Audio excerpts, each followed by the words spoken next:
panel. We are joined by Pierce, Brooks, and Andrew. Thank you guys for being here. Okay, so a lot has been going on in the sports world with FAU, of course, but first we have got to talk about March Madness and Kentucky, UConn. What did you guys think? I know I was kind of pulling for Kentucky. I thought they were going to pull it out after that win against Louisville. You guys obviously disagreed with me. So were you surprised, not surprised? What did you think of the game? Not at all surprised. This just proves that experience will beat a very talented group of freshmen any day of the week. This team has been together for at least 4 years. Shabazz Napier was there when Kemba Walker was there. He was his prodigy. Kevin Ollie's a great coach, very upper class and latent team. And Kentucky, been together for a year. I think they started 5 freshmen. It doesn't work. And they're going to have to reload again next year and I think struggle next year too.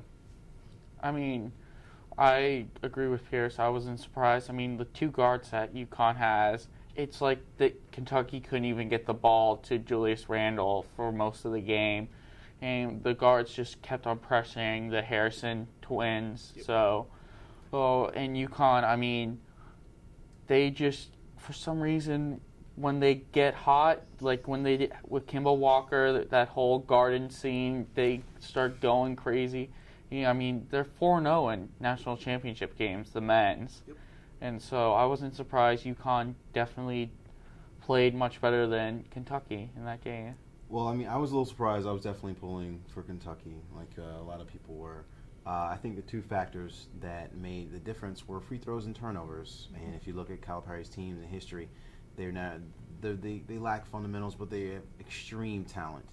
And if they could have overcame the turnovers and the free throws, they win the game. The free throws that was horrible. Yeah. That was they horrible. missed 11 free throws. They lose the game by 6 points. Yeah. I think they're a more talented team than UConn was, but like you said, the guard play of UConn was really good, and UConn actually led the game the whole time, so I have to give credit where credit is due, and I do like UConn's coach. Yeah, I mean, Kentucky even dug themselves out of the grave a little, but in the end, had they been experienced and maybe played together 2 or 3 years, I think hands down they could have won for sure. handedly. But I mean, definitely towards the end, you saw the inexperience, the free throws, the turnovers.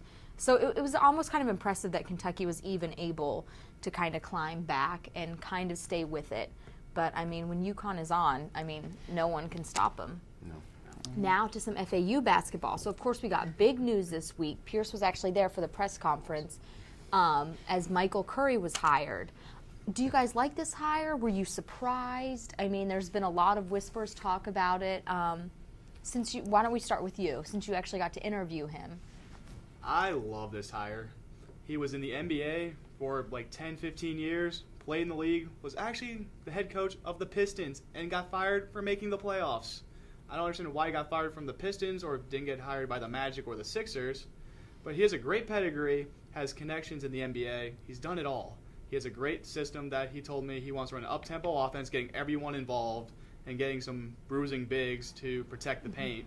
Because he said, just like football, you win in the trenches just like you win in the paint. And we will be a defensive blue-collar team. I have very high expectations for next year. Well, at first I was shocked with the hire. I didn't really know who he was at first, but after doing some research and listening into the press conference, I really like this guy. He's like Pierce said, he definitely is a blue-collar type of coach. He wants to focus mainly on defense and in the paint. And looking at us under Jarvis, we couldn't score in the paint. We were like one of the worst teams scoring in the paint.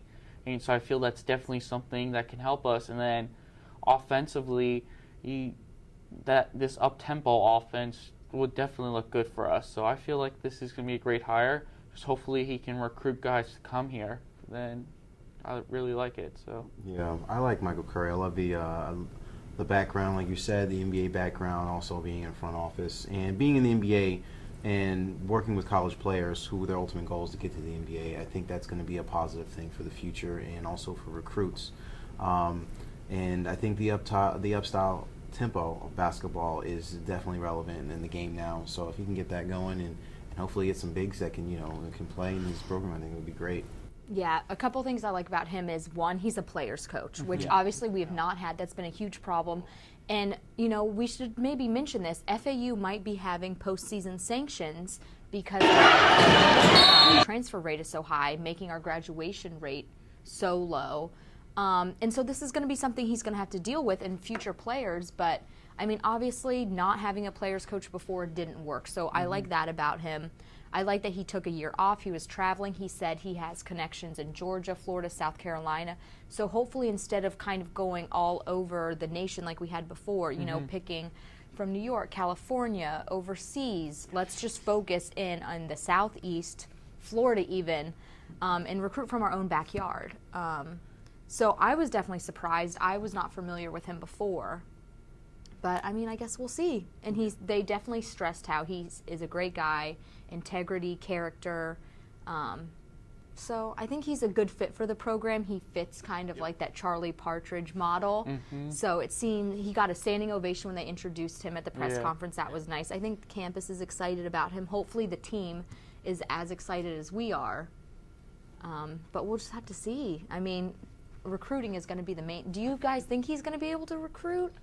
I think so. It definitely, when you can go into the recruit's house and say, hey, I played in the NBA, I can teach you how to become an NBA player, that's something that can help. And I mean, he also was a vice president of the D League, I believe, so that's definitely something. And I think it may take him a little bit longer to recruit because this is his first time in a college, but I feel like he can definitely get some recruits here. Yeah, that's my only question about him, too. Can he recruit? I think he can because of, again, his NBA connections. He was a vice president of the D League. I think he was also the president of the players union for the NBA, too. Yeah, I think he'll be fine. Just give him like 3 years to actually get players in here because we might have postseason bans and sanctions. But I think we could probably win 17, 18, 19 games next year. Yeah, if you can recognize talent at any level, you can find talent and find what you're looking for to establish in your programs. So I think it's a positive thing. And like you said, with the hire of the football coach, Coach Partridge, it looks like we're trying to have an identity here at FAU and what we're trying to look for in our coaches. So hopefully that'll just bleed into what we're trying to do. Now, do you guys think that the players we currently have, of course, we're obviously losing Pablo, Dragon, but do you think that the players we have now, they're his cup of tea? I mean, can he work with them? What do you guys, because that's difficult for this team, inheriting a new coach. Do you think we're going to have a lot of transfers? What do you think is going to happen? Because the future of the team right now is kind of up in the air. As of right now, I don't think we have enough of the right players. I think Justin fits. I don't think Botley fits. He's a score first point guard, I think. I think the new point guard will have to be a pass first point guard, get the ball up the court to the wings. We don't have any athletes on the wing, let's be real. Jackson is not an athlete. Come on. Pablo would have fit, but he's gone. Dragon might have actually been a fit with this guy. See, I don't know, because he is all about, handling business in the paint. And I really see him and Dragon clashing because, and, him being a player himself, what are you doing, Dragon? You're 7 feet tall, throw some elbows, get something done. I really don't think that would have been a good fit. I feel like his coaching style might have worked better for Dragon because Jarvis was all in your face and really tore his players down mentally, I feel like. I think being a player's coach, he would have brought him up to really just try to break him down just to rebuild him back up. The coach style, I think, would have worked actually for him because he would have actually shown him what to do instead of just yelling at him every 5 seconds. I mean, I think these aren't the players that he wants, but I think he can definitely work with them. I mean, we still have some talented guys. Botley's a very talented point guard who can shoot and is very like an energizer off the bench. Johnson, I feel like, is probably going to be the starting point guard now because he makes better decisions than Botley. I mean, Raffington's a solid guy, but he's definitely got to work inside with the paint. And then Penn's a very defensive guy, which he really wants. So, I think he can work with these guys to get us more than 10 wins this year. I feel like it's not his players right now. He still has to get his players. So. Yeah, I agree with what you guys are saying. It's going to be hard. I think it's going to take a couple years to get what he wants and try to start his way of basketball. But if the players are smart, they're going to roll with it. It's going to be better than anything they had with Jarvis. So they're going to have to just roll with the program, roll the punches. Hmm. Well, to some other FAU news, of course, our baseball team had a great win against UF, and then we followed that up with 2 losses at Marshall, and then we ended up beating Marshall in the 3rd game. But what is the inconsistency with the baseball team is really what is alarming me, because we have a great win against a great team. We knocked Florida from 12th to 19th, and then we can't perform against a team like Marshall. So, obviously we had high hopes for this team. What are you guys seeing now that's kind of coming down to the wire now?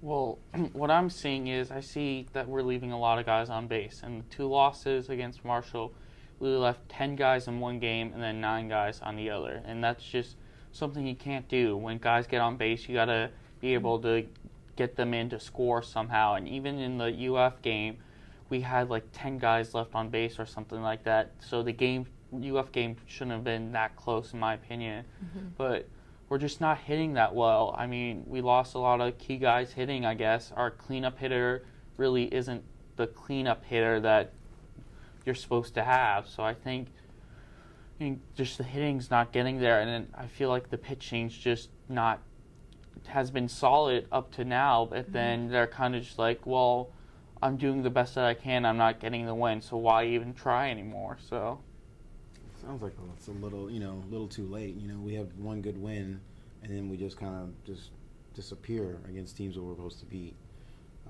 If you like you said, if you can't bring in runs, you're not going to win. Mm-hmm. So. Yeah, and baseball comes down to this: can't score, probably can't win unless you have like the best pitching staff there is. And I don't think that's the case. Yeah, leaving too many guys on base. It might be a rebuilding year. I guess we didn't see that coming. I mean, we do have some time, and when we did beat Marshall, we had 7. It was 17-5. So I mean, we know it's there. The talent is there. It's just, do you guys think maybe it's a lineup situation? I think it could be a lineup situation. I think our coach should switch it around, check some things up. But I definitely believe we still have time. We still have a couple more series, and then we still have the Conference USA tournament, which I don't care where we're seated because we can definitely beat some teams in there. And if we make it to the championship, I feel like we'll definitely make it to some regional game, whether it's in Tallahassee or Gainesville or even down here in Coral Springs playing Miami. So I think we definitely still have time. We just got to have our younger players mature faster than we expected because of how our hitting's been right now. So definitely, I think maybe changing up on the lineup and definitely have some of our younger guys mature. Okay, well, now to some finally exciting news. Of course, we had our spring game last weekend. That was exciting. The quarterback battle is on. Now, in scrimmage, Greg played great. We were kind of all jumping on the Greg Hankerson bandwagon. Then the spring game rolls around, and all of a sudden, he's not really performing. Quez is. So what are your thoughts on those two? Well, I feel like Hankerson right now, he can play well in practice, but when it comes to in-game situation, I feel like he hasn't taken that step there where Johnson, he may not be the best practice quarterback, but in games he knows what to do, because in the scrimmage, the first 2 drives that Jacquizz Johnson led, he led them for touchdowns. So he knows how to move this offense, and Hankerson, and when he was out there throwing the ball, he just couldn't throw the ball that well. He wasn't moving the offense. Now, Hankerson was with the second team, but still, he needs to be able to move the second team offense before going to the first team. So I feel like Jacquizz Johnson should be our starter this year, and I hope Partridge announce him as the starter. Yeah, for me, I like Greg a lot. I've said that numerous times. Okay, so we have a little. You're I like going to Greg. stick up for him. I'm sticking with Greg. I still think he has a better arm. Because I think Charlie Partridge will try to integrate some of his pro-style offense that he's been around for the last 5-6 years at Wisconsin and Arkansas. If you want to run that, I would go with Greg for now. But if Brian Racela has the controlling say, it's probably going to be Jacquizz because he runs the spread very well, can run. I still think Greg will end up being the starter because he will take that step, I think, over the summer and into fall camp. and eventually overtake Quez because I think overall he's a better pure quarterback. I think the job is Quez to lose, especially the way they kind of finished the season last year. And I understand, excuse me, about the other quarterback, but if you can practice and you can't bring it to games, you know, that really doesn't mean anything, you know. So I think the job is Johnson's to lose. Yeah, I'm going to have to agree with this side of the table. Sorry, Pierce, to leave you out to dry. But as Partridge has said, Hankerson needs to be a general. When he is on the field, he needs to command, he needs to call plays, he needs to be the leader. And I think for whatever reason, I don't know if it's his age. I mean, we're going into sophomore year, so I don't know how much longer we can keep saying, oh, you know, it's only a second year, oh, he's young. I mean, whether Greg is more talented or not, I think he probably is, and I agree with you, he has a stronger arm. But if we're winning with Quez, I mean, I don't care if he's not as talented, if he gets the job done. And it seems like he's a leader. We know he won a national championship at junior college, and I think that his experience in being a leader is really, you know, outshining Greg's great arm. So, and, you know, I agree with you that it's probably Quez's to lose. So it'll be interesting. I just hope no matter who we pick them soon so that we know we have a tough schedule early in the season. So I'm over this whole Quez, Hankerson, Quez, Greg. I just think it's important that we pick someone kind of early and we're in that mindset that they're who we're sticking with early on, because we saw how that can affect last season. I mean, the back and forth didn't really help anyone. I mean, in that Miami game, if we had a true starter, I felt like we could have played a lot better than we did in that Miami game. So definitely, hopefully have the starter like a week or two before going to Nebraska can definitely help us. Yeah, that's going to be and I mean, you know, do you think that Greg would say he is named starter, is he going to be able to handle teams like Nebraska? I don't think a lot of teams could, period. And then Alabama, those are two very high-profile offenses and programs. It's tough handling those teams from the Big Ten and the SEC. I think he'll do the best he can, but like I don't think Quez could really light it up against them either. But I feel like Quez could move the ball more than Hankerson, because Hankerson right now, yes, he may have the better arm, but he's not completing the ball. Like in the spring game, he had a couple overthrows to receivers that he could have hit. And then also Hankerson's just looking at one read sometimes and pulling it down, whereas Quez, as you see him in the pocket, he seems so composed in the pocket, like he knows what to do. Hankerson seems tentative right now, so I feel like Greg Hankerson may have the better arm right now, but Johnson's just playing much better as a quarterback. So I really think that just could be a mind thing. So I think he could have like the backup mindset. Yeah. Because like he was on the bench all last year and probably like accepted it probably mid-season that it wasn't going to be his job. So if he gets enough reps with the first team and gains their respect over the summer, I think it will end up being him if he just takes that step mentally. I don't think it's a talent thing at all. Yeah, it's his mental game that's not up to par with Quez's. Yeah. But, I mean, like we've said before, it's a good problem to have two good quarterbacks and have to choose between the both rather than choosing the best between the bad. But it'll be interesting. It's an exciting time for FAU fans with this new basketball coach. Looking forward to see Coach Partridge next season. So definitely an exciting time. Yep. But we will catch you next time.